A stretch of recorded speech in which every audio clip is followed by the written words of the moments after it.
오늘 시편 147편 뒷부분을 읽었습니다.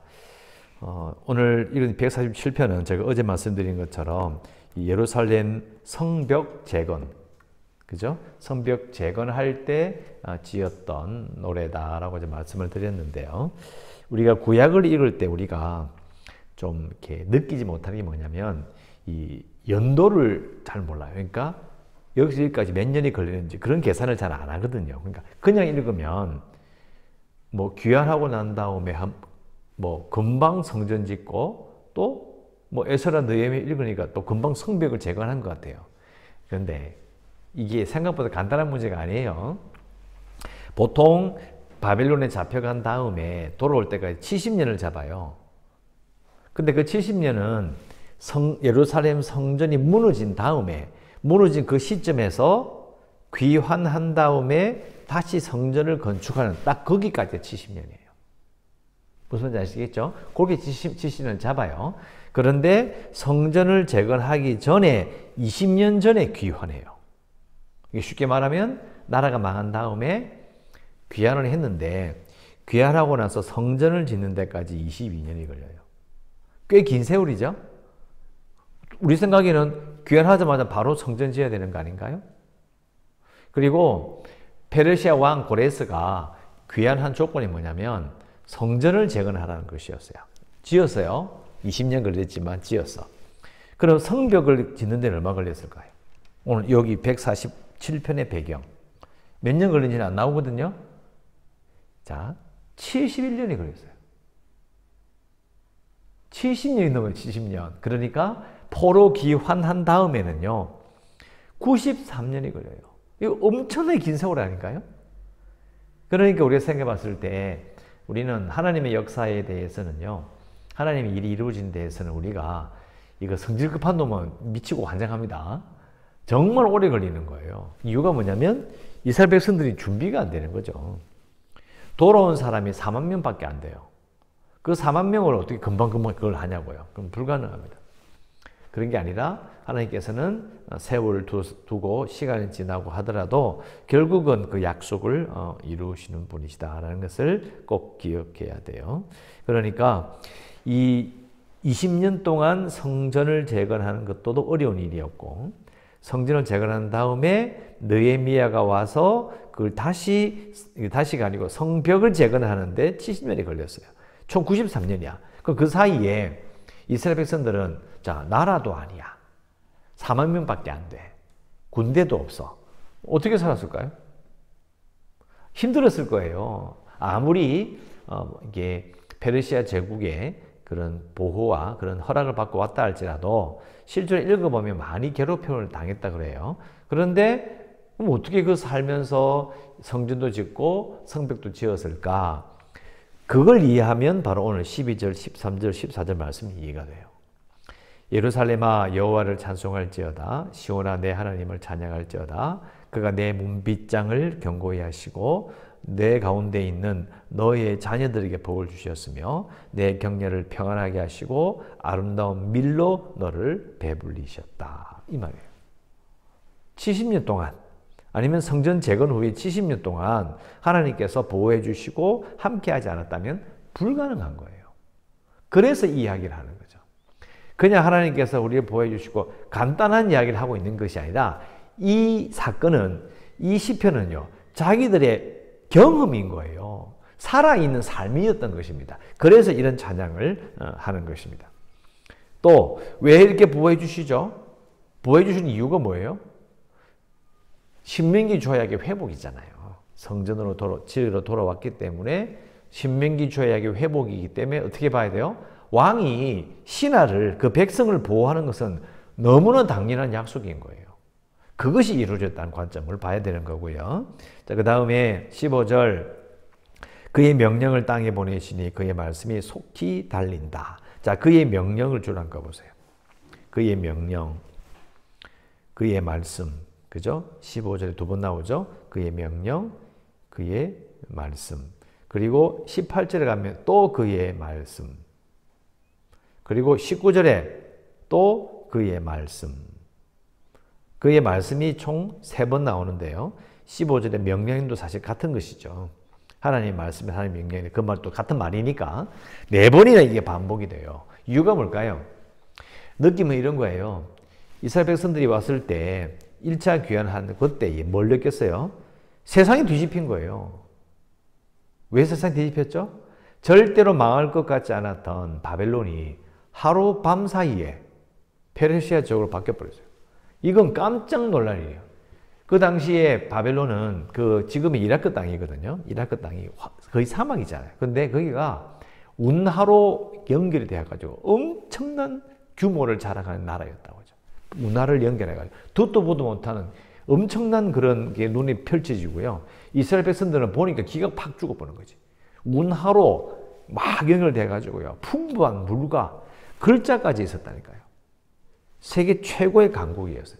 그러니까 잡혀간 자들에게 입을 쫙 벌어지는 나라였는데 갑자기 하룻밤에 그냥 바벨론 성이 공격도 안 했어요. 그냥 문 열어주고 그냥 들어가 버렸어요. 누가 문 열어준 거예요. 들어가 버렸어. 그래가지고 무혈입성을 한 거예요. 완전 뒤집혀 버렸어요. 하루아침에. 기가 찬 거예요. 그러니까 나라가 바뀌었어? 그랬더니 갑자기 왕이 귀환 명령을 내리고 고향에 또 돌아온 거예요. 세상이 막 뒤집힌 거예요. 그 느낌이에요. 그의 명령을 땅에 보내고 그의 말씀이 속히 달린다. 왜 속히 달려요? 이 세상을 통치하신 분이시고 느낀 거예요. 하나님이 진짜 이 세상을 바꿔보네. 그러니까 하나님의 명령이 하나님의 말씀이 온 세상에 막 달려요. 땅에 보내시고 속히 달리고 16절에 눈을 양털같이 서리를 재같이 우박을 떡 부스레같이 뿌리시고 누가 그의 추위를 감당하리요. 이 자연을 다스리시는 하나님이라는 걸 느끼게 된 거죠. 그리고 18절 그의 말씀을 보내서 그것들을 녹이시고 바람을 불게 하신 즉 물이 흐르는 도다. 자기들이 그걸 겪은 거예요. 이 자연을 이 세상을 통치하시는 하나님을 자기들이 느낀 거예요. 그걸 비유로 이렇게 말하고 있는 거죠. 그리고 19절 그가 그의 말씀을 야곱에게 보이시며 그의 율례와 규례를 이스라엘에게 보이신도다. 왕이신 그분이 이스라엘의 왕 그리고 이 세상을 다스리시는 하나님께서 이게 세상을 막 바꿔요. 엄청난 변화가 있었어요. 그러면서 그의 말씀을 야곱에게 보이셔요. 근데 그의 말씀을 보이시는데 그 말씀의 내용이 뭐예요? 율례와 규례잖아요. 율례와 규례가 뭐죠? 신명기 조약이잖아요. 또 밑에 보면 20절에 그의 법도까지 나와요. 나의 하나님의 명령과 규례와 법도를 이렇게 나오잖아요. 그러니까 이거 딱 느끼는 거예요. 율례와 규례 그리고 20절의 법도는 뭐예요? 신명기 조약인 거예요. 하나님께서 이 세상을 바꾸시는 그 하나님이 우리를 가나안 땅으로 복귀시키셨고 귀환시키신 다음에 성전을 짓게 하시고 성전을 지은 다음에 70년 지난 다음에 성벽을 재건하게 하셨다. 이 세상을 다스리시는 하나님께서 온 세상을 다스리시는 그분이 우리에게 신명기 조약을 주셨다. 그런 뜻이 되는 거죠. 그래서 그의 말씀을 야곱에게 보이셨다. 왕이신 하나님이 이 세상을 다스리시는데 그분이 우리에게 조약을 맺으셨다. 이스라엘에게 보이신다는 말이 바로 그 뜻이에요. 결국은 종주권 조약을 다시 받아들이는 거예요. 받아들이면 어떻게 되죠? 하나님과의 특별한 관계로 자신들이 하나님과의 특별한 조약 때문에 자신들이 귀환한 거예요. 이런 경우는요. 전 세계 역사상 그런 경우가 없어요. 망한 나라의 신이 그들을 다시 복귀시켜서 다시 이렇게 그들 예배하게 만들고 이런 경우는 한 번도 없어요. 유일한 경우죠. 영적인 특권이기도 하고 영적인 책임이기도 해요. 그래서 20절에 나오잖아요. 그는 어느 민족에게도 이와 같이 행하지 아니하셨다. 그러니까 하나님은 어떤 나라도 망한 나라를 회복시켜서 이런 적이 없어요. 이유가 뭐죠? 종주권 조약 때문인 거예요. 하나님께서 약속하셨기 때문에 그걸 취소한 적이 없다니까요.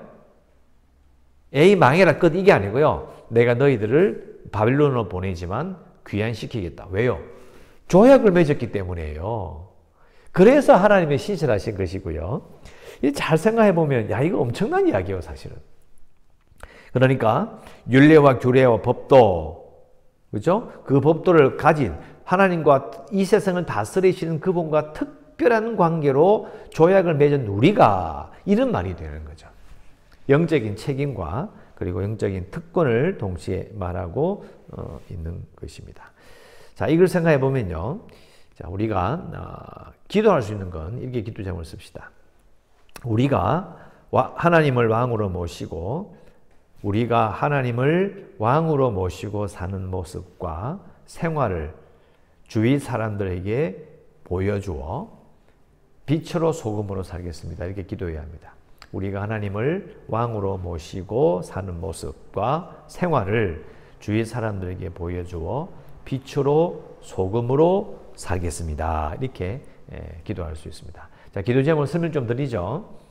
자, 이 부분을 잘 생각해 보면 70년 만에 돌아왔다고 생각해 봅시다. 그러면 그 땅에 살던 사람, 원래 가나안 땅에 이게 바벨론의 이 그 정복 정책이 뭐냐면요.